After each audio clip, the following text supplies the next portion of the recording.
네, 안녕하십니까. 이정훈입니다. 2021년 2월 26일입니다. 오늘의 제목은 호남에는 사기, 영남에는 선물, 문재인은 왜 부산의 실리를 몰아주나로 잡았습니다. 그리고 옛 글이죠. 양모 호남 시무 국가를 부제로 뽑았습니다. 26일 국회가 본회의를 열어 가덕도 신공항 특별법을 처리했습니다.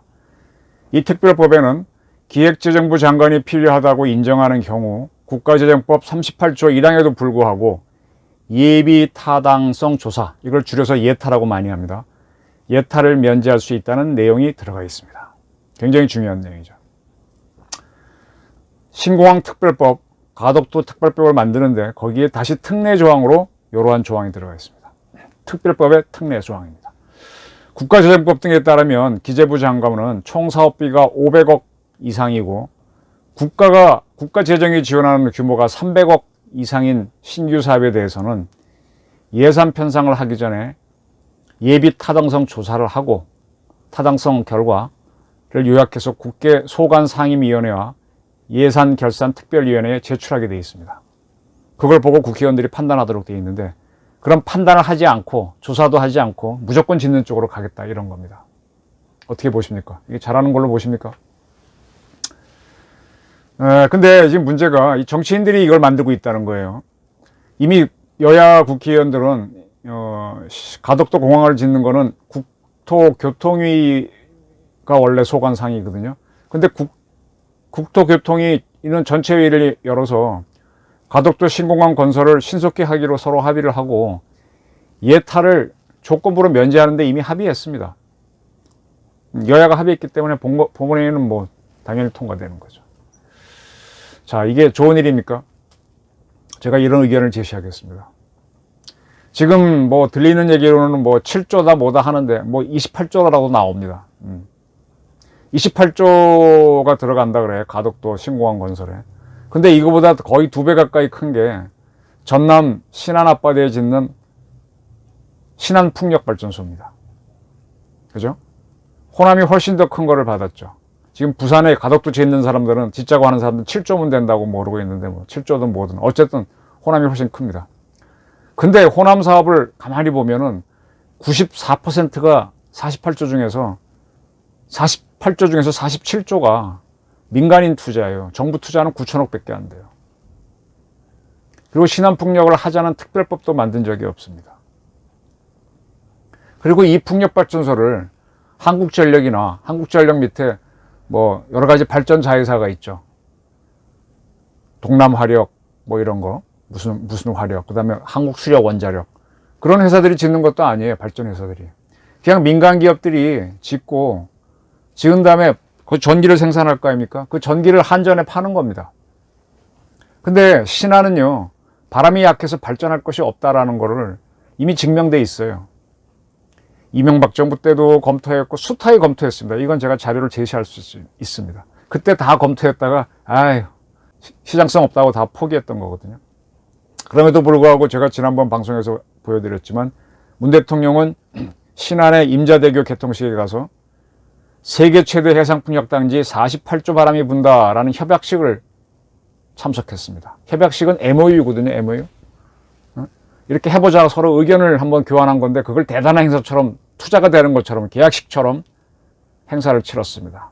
그리고 난 다음에 신안 젓갈타운으로 이동했을 때 전남도청 공무원들 한 10명이 나와서 꽃다발을 주면서 팻말을 흔들었어요. 대통령님은 우리의 행복, 왜 이제야 오셨어요? 대통령님 사랑합니다. 대통령님 다시 만나 반갑습니다. 우주미남. 문 대통령 잘생겼죠. 내 마음의 별로, 문재인 별로. 여기 별은 스타를 얘기합니다. 문 대통령을 우주미남으로 환대했는데 호남은 구체성이 없는 막연한 미래만 지었습니다. 48조라고 하는 숫자만 지었지 공사를 잡은 게 아닙니다. 근데 가덕도 공항은 정부 특별법으로 하기 때문에, 정부 투자가 되기 때문에 여기는 확실한 걸 잡은 겁니다. 지난 총선에서 21대 총선에서 문재인 대통령이 이끄는 민주당이 압승한 거는요. 제가 보기에는 호남 세력 때문입니다. 호남에서 물론 당연히 전승을 했지만 서울을 비롯한 수도권에 있는 많은 호남 세력들이 민주당을 지지했기 때문에 180석이라는 놀라운 결과가 나온 겁니다. 근데 호남에는 별로 실리가 없고 실리는 부산으로 가고 있다는 걸 한번 보시라는 얘기입니다. 신안풍력은 거듭해서 말씀드리지만 경제성이 없고요. 거기서 발전하는 전기 양이 적을 텐데 그 양도 적고 단가도 비싸면 한전은 안 사줄 수도 있어요. 이게 뭐 정부는 2030년 이후에 가동하다 그랬는데 30년 돼가지고 과연 지을지 안 지을지도 모르고 그때 한전이 사줄지 안 사줄지 아무도 모릅니다. 만약에 비싸다 그러면 한전이 그걸 샀어. 민간에 나눠주면은 기업들은 단가가 올라가니까 경제성이 없잖아요. 수출을 못 하잖아요. 국민들도 싫어할 거고. 그럼 한전을 안 사주면 그건 다 망하는 거예요. 그러면 신안풍력이 가능한 거는 그 공사를 짓는다. 공사만 지으라 그러면 참여해요. 근데 그 지어갖고 네가 운영하라 그러면 안 합니다. 짓는다 그러면 정부 돈으로 하든 누구 돈이든 누가 돈을 댈 테니까 토목공사니까 참여하겠죠. 고용도 되고 다 좋습니다. 그러나 운영까지 떠맡는 거기 때문에 안 하는 겁니다. 그래서 이건 신기루입니다. 근데 가덕도는 특별법까지 만들어서 구체적으로 국비가 들어가고요. 그러니까 그 토목공사로 인해서 건설회사, 지역, 주민들 취업이 되니까 좋죠. 그렇게 되면은 이들로부터 후원을 받는 부산 지역 국회의원들은 여야를 막론하고 다 좋게 되죠. 그러니까 국민의힘도 이 가덕도 공항 건설에 반대 안 합니다. 하태경 의원도 CBS 라디오 인터뷰에서 뭐 not bad, 괜찮지 이렇게 하고 있습니다. 네. 그 다음에 이걸 짓고 난 다음에 누가 관리합니까? 지금 인천 같은 경우는 인국공 사태라 해서 인천국제공항공단이 따로 있죠. 인천국제공항을 제외한 나머지 공항들은 우리 한국공항관리공단, 정부기구가 관리합니다. 그 무조건 국가가 운영하니까 적자가 걱정 안 해도 돼요. 적자 나면 정부가 세금으로 메울 거니까. 근데 가덕도 공항을 짓고 난 다음에 바로 옆에 있는 김해공항이 활주로가 많지 않습니까? 부산 시민도 이용하기 좋고 거기랑 경쟁해야 되고 그 다음에 더 큰 국제공항인 인천도 있고요. 김포도 국제공항입니다. 여기랑 경쟁해야 되는데 투자비까지 견뎌내고 건지고 하려면 해낼 수 있을까요? 여기 보다가도 비행기가 들어올 때 싸야 되는데 들어올 수 있을까요? 적자는 자명합니다. 일본의 넘버2 도시가 오사카잖아요. 그 부근에 교토도 있고 코베도 있고 그쪽 통틀어서 간사이 지역이라 그러는데 일본이 하도 도쿄가 크니까 간사이 지역을 키우려고 해서 간사이 국제공항을 바다에 지었습니다. 94년에 개통을 하고 나서 13년 지나서 2007년인가 처음으로 이렇게 흑자를 기록했습니다. 근데 왜 흑자를 기록했느냐? 저가 항공사가 많이 늘어났기 때문이에요. 2000년 이후에 이제 싼 비행기로 비행기 탈 연사람이 늘어나면서 저가 항공이 일본에서 먼저 많이 늘어나고 우리도 많아졌지 않습니까? 그럼 저가 항공기들은 공항에 내려야 되는데 일본의 대표적인 나리타 공항, 하네다 공항에는 비행기가 들어갈 수 있는 뭐라 그럽니까? 플랫폼이라 그럴까요? 우리 비행기 쭉 들어가게 되면 왜 게이트 문 탁 떼거나 아니면 버스 타고 가서 타지 않습니까? 그런 게 슬롯인데 그게 없어요. 시간대별로 다 차 있어요. 근데 간사이는 여유가 많았거든. 비싸서 안 들어왔거든요. 그래서 들어간 겁니다. 저가 비행기니까 조금 비싸게 들어갈 수도 있잖아요. 또 간사이도 비용을 낮췄고. 그래서 된 겁니다. 그러면 우리가 가덕도를 지을 때 항공 수요가 폭발적으로 는다면은 김해공항도 만족하고 가덕도도 만족할 수 있겠죠. 근데 그게 되겠냐 이거예요. 왜냐하면 지금 무안공항 아무 필요 없죠. 양양공항 필요 없죠. 청주공항 텅텅 비어 있죠. 적재공항이 질비합니다. 인천이 꽉 차면은 이들이 먼저 받으려고 슬롯 채우려고 혈안이 될 겁니다. 가격 낮춰서 막 집어넣을 겁니다.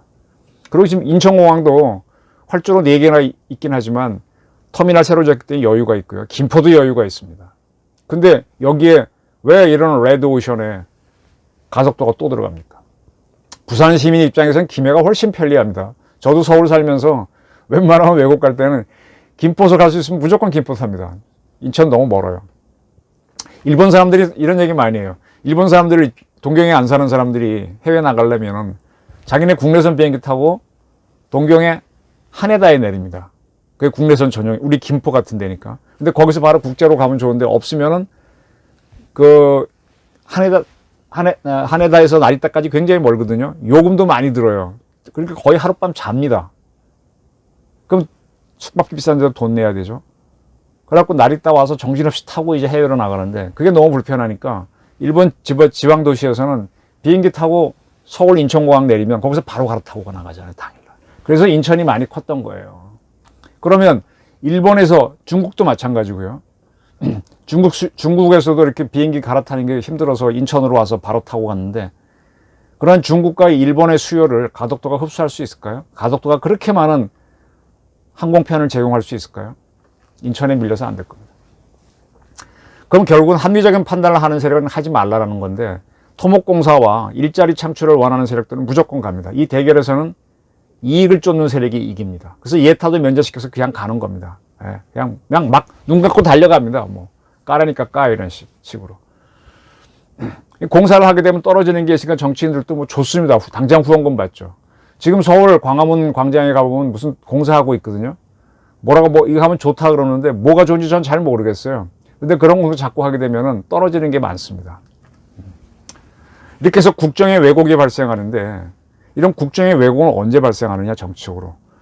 대통령과 국회가 모두 한쪽 당으로 돼 있을 때 옛날에 박정희 정부 때 보게 되면 유정회까지 만들어서 국회의 3분의 2 이상이 여당 일색이었잖아요. 그러니까 박정희 자기 마음대로 독재한 건 아닙니까?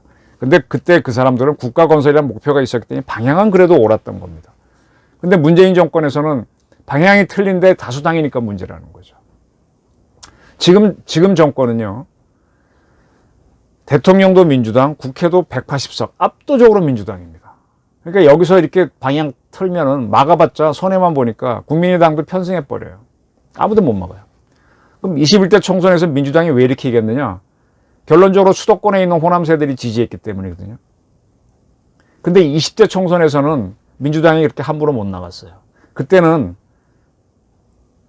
민주당이 호남에서 참패를 했습니다.